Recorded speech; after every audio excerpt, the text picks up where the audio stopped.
है और वो पुरुष से कहीं आगे निकल गई है। अगर गुप्त जी की ही पंक्तियों में कहें तो एक नहीं दो दो मात्राएं नर से बढ़कर नारी। तो आज हमारी नारी शक्ति यहाँ पर उपस्थित है। मैं एक ऐसी युवा नारी शक्ति को आह्वान करना चाहूंगा कि आकर के मंच से वीर सावरकर के विषय में अपने विचार व्यक्त करें और हम लोगों का मार्गदर्शन करें। आदरणीय अपर्णा जी।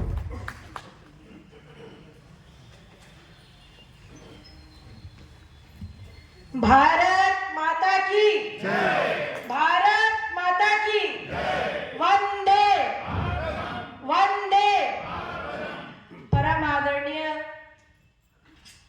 सावरकर मंच, विचार मंच पे हमारी परम पूजनीय डॉक्टर प्रज्ञा ठाकुर जी, जिनका मैं व्यक्तिगत रूप से जब मैं पार्टी में नहीं भी थी, मैं तब से आपका सम्मान करती हूँ।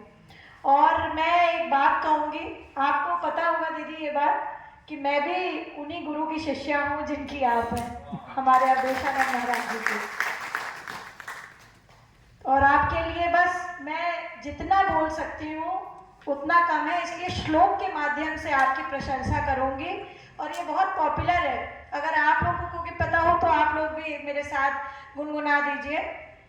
आपने सुना होगा अलगिरी नंदिनी, और यही हमारी नारी शक्ति आज जो बैठी है हमारे सामने, सच में अलगिरी नंदिनी है वो, कि जय जय हे महिषासुरमर्दनी रम्य कपर्दनी शैलसुते। ऐसे ही हमारी प्रज्ञा दीदी है, जिन्होंने बहुत सारी, मुझे लगता है कि जब उनके ऊपर बहुत सारी चीज़ें प्रकरण चले, हम सब ने पढ़ा देखा, हम लोगों को बहुत खराब भी लगा। और उस समय ऐसी स्थिति नहीं थी कि कुछ करा जा सके, पर आपका जो भी बलिदान मैं कह लूँ, या आपने जितना भी कुछ सहा है, ये देश कभी भूलेगा नहीं।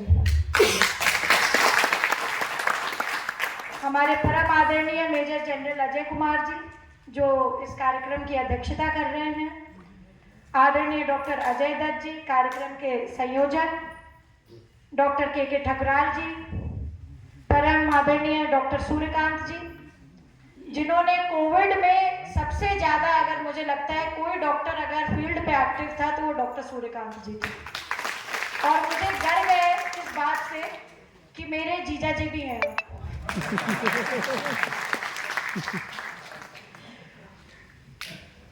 डॉक्टर राकेश सिंह जी का, डॉक्टर चित्रा सक्सेना जी का और डॉक्टर ऋषि कुमार मिश्रा जी का, जो मंच का संचालन कर रहे हैं।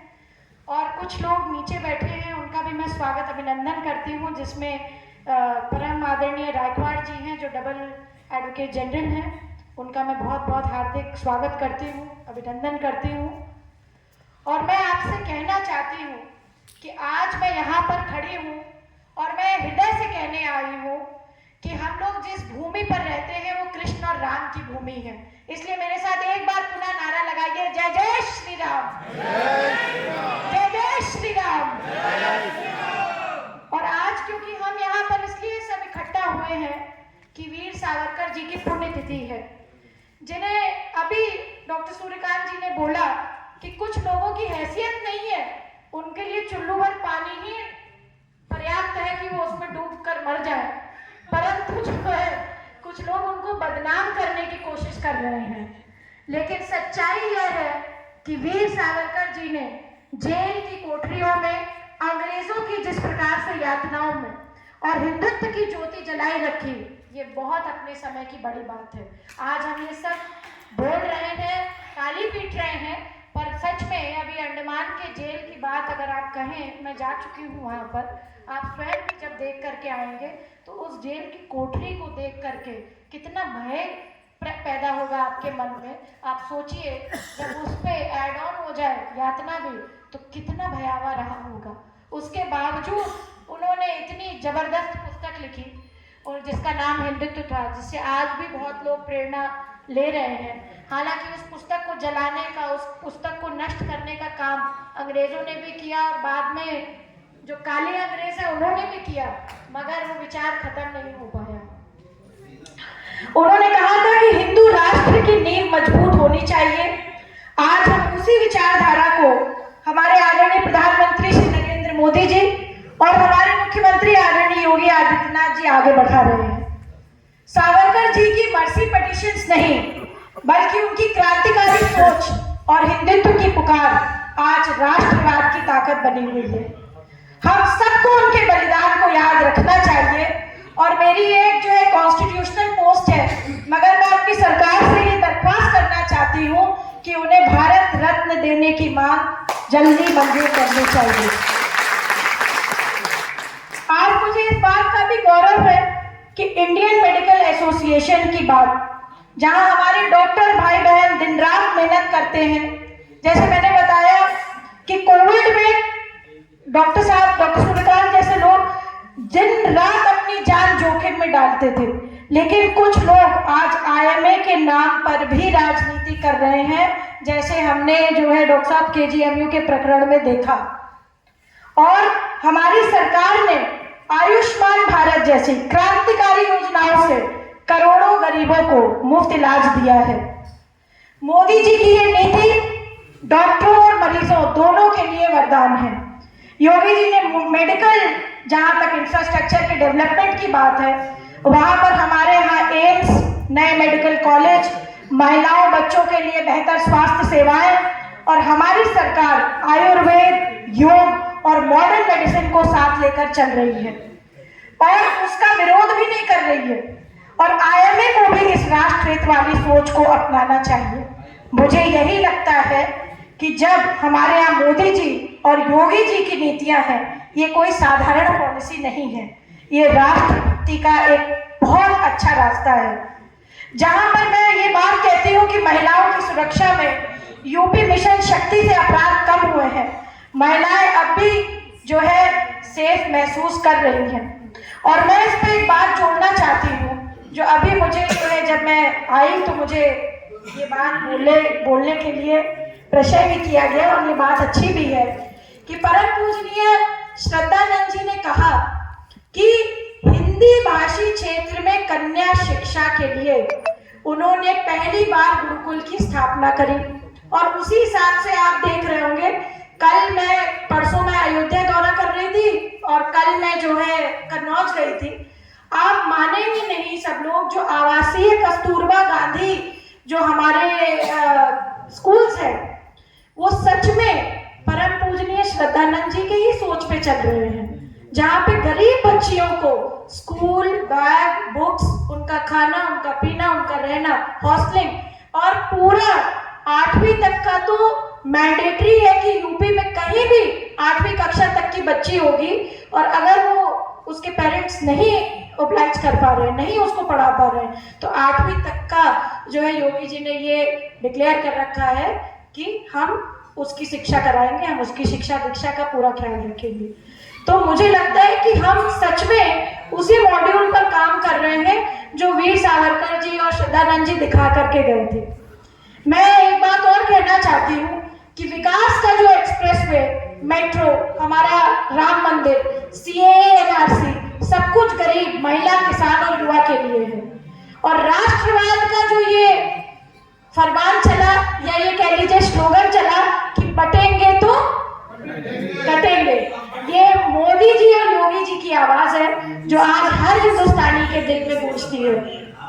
मैं एक बात और कहना चाहती हूँ आपसे कि मैं बहुत जरूरी बात के लिए यहाँ पर आज घोषणा करती हूँ और हो सकता है आप लोगों का सबका आशीर्वाद रहे, क्योंकि मुझसे सभी लोग बड़े हैं मंच पे और नीचे भी काफी लोग मुझसे बड़े ही हैं उम्र में, तो आप लोगों के सहयोग और आशीर्वाद दोनों की आवश्यकता रहेगी कि मैं महिला आयोग की तरफ से पत्र मूव करूंगी आज के बाद कि परम पूजनीय श्रद्धानंद जी का और वीर सावरकर जी की एक मूर्ति हम लगवाएंगे। इसमें आप लोगों की भी समर्थन की आवश्यकता रहेगी, क्योंकि मैं आज इस मंच से बोलना चाहती हूँ, क्योंकि ये पॉलिटिकल मंच नहीं है, ये ऐसा मंच है जो सामाजिक मंच है। कि मैं जब समाजवादी पार्टी छोड़ करके आई तो मैंने भारतीय जनता पार्टी को इसलिए नहीं चुना कि मेरा किसी तरीके से फायदा हो जाए, मैं इसलिए आई और उस दिन भी बोला, आज भी मैं बोलती हूँ और दीदी ये सच बात है, मेरे मन से है कि मैं राष्ट्रवाद के लिए आई, परिवारवाद में खत्म करना चाहिए।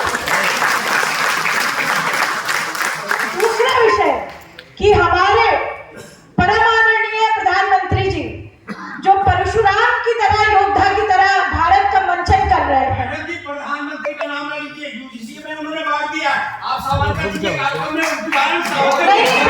जी का नाम लेना पड़ेगा भैया, उन्हीं के तहत जो ऐसा नहीं है उसमें डिबेट। चलिए सावरकर जी पे बोलते हैं, सावरकर जी पे बोलते हैं। भारत माता की, भारत माता की। गुस्सा जो है आपको भारत माता की बिल्कुल है, पर ये चीज एड्रेस करनी पड़ेगी। हिंदी, हिंदुस्तान बिल्कुल हिंदी हिंदुस्तानी रहेगा और वो भी यूजीसी के विषय में भी आप नहीं बोल पाएंगे। उसके बारे में बोलिए कुछ। उन्होंने बांट दिया है इससे। हाँ, ये पॉलिटिकल मैं ये कह रही हूँ कि देखिए सावरकर जी के विषय बोलिए और आपको प्रज्ञा सिंह के विषय जिसके ये हम लोग 20 बार जेल गए।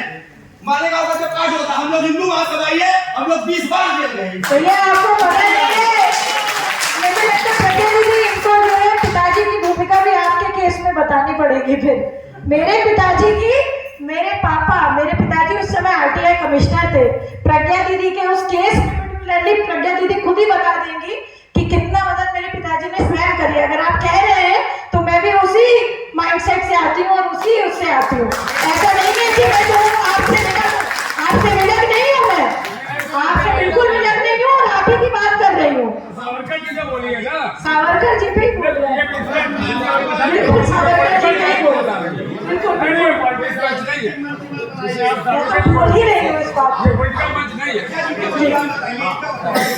बिल्कुल बिल्कुल बिल्कुल प्रज्ञा दीदी आपको ही बोलना पड़ेगा, मुझे लग रहा है। तो मैं बस इतना कहना चाहती हूँ कि हमारे परम पूजनीय श्रद्धानंद जी की और सावरकर जी की जो मूर्ति है उसको हम लगवाने का प्रयास करें। अब अपने यहाँ से ये मूव करेंगे, परंतु जिस हिंदू मानसिकता का मतलब ये भी है भैया कि नारी ही इस देश की प्राण शक्ति है। आप वो भी नारी है, मैं भी नारी हूँ, तो नारी का पूजन और नारी की अस्मिता में हमारे भाइयों को आगे आना पड़ेगा। इस प्रकार से अगर आप विरोधाभास की भूमिका में रहेंगे तो फिर अच्छी बात नहीं होगी, ये भी एक जवाब होना चाहिए। और नारियों का जो है श्रद्धानंद जी ने भी आदर किया, वीर सावरकर जी ने भी आदर किया। जब हम लोग ये बोल रहे हैं तो हमें अपनी बात रखने का भी अवसर प्रदान करना चाहिए। वो बात दूसरी है, मैंने पहले ही बोला कि ये पॉलिटिकल मंच नहीं है और दीदी का हम आदर करते हैं, इसीलिए हम यहाँ पर भी आए हैं। मेरे पिताजी ने भी आदर किया, इसलिए भी दीदी की बहुत वो हुई उससे बदल। और मैं ये चाहती हूँ कि सच में एक ऐसे महान सपूत की जरूर जो है बात हो। हालांकि मैं अपनी कॉन्स्टिट्यूशनल पोस्ट से मिला के बात कह रही हूँ कि भारत रत्न मिलना चाहिए, क्योंकि ये हमारा केंद्रीय नेतृत्व तय करता है, अपनी पार्टी के उसी दायरे में आते हैं। तो मुझे लगता है कि इस बात का हम लोग जरूर ध्यान रखें कि कोई भी महिला अगर बोल रही हो, वो मैं हूँ चाहे कोई भी हो, उसका हम आदर करें, उसका सम्मान करें। इस प्रकार से अगर हम उसके भाषण के बीच में अगर हम विरोधाभास करते हैं, पर्ची दे करके भी हम लिख करके दे सकते हैं कि ये बात ना बोली जाए, तो भी अच्छा रहेगा। क्योंकि हमारा जो पूरा भारतवर्ष रहा है, यहाँ पे तो नारियों के लिए युद्ध हो गए भैया। तो जो है, और जब मैंने तो पहले ही बोला कि जो नारी हमारी बैठी है वो महिषासुर मर्दिनी है, और सच में आप आगे आने वाले समय में देखेंगे जो हमारे यहाँ आरक्षण की भूमिका आ रही है उसमें नारियां ही नारियां दिखेंगी। और ये कहीं ना कहीं जो है हमारे यहाँ पर जिस प्रकार से हम तो वंदे मातरम गाते हैं, 151 साल हो गए, तो 150 साल जिस गीत को आगे वंदे मातरम यानी मातृभूमि की आराधना करना, इसको हम राष्ट्रगीत के रूप में अपना फैला रहे प्रचार। श्री राम के साथ सिया राम नहीं जोड़ पाए आप अब तक। नहीं, जोड़ दिया बिल्कुल बिल्कुल जोड़ दिया सिया राम। बच्चों नहीं रहता, निकालने वाले होते कौन? आप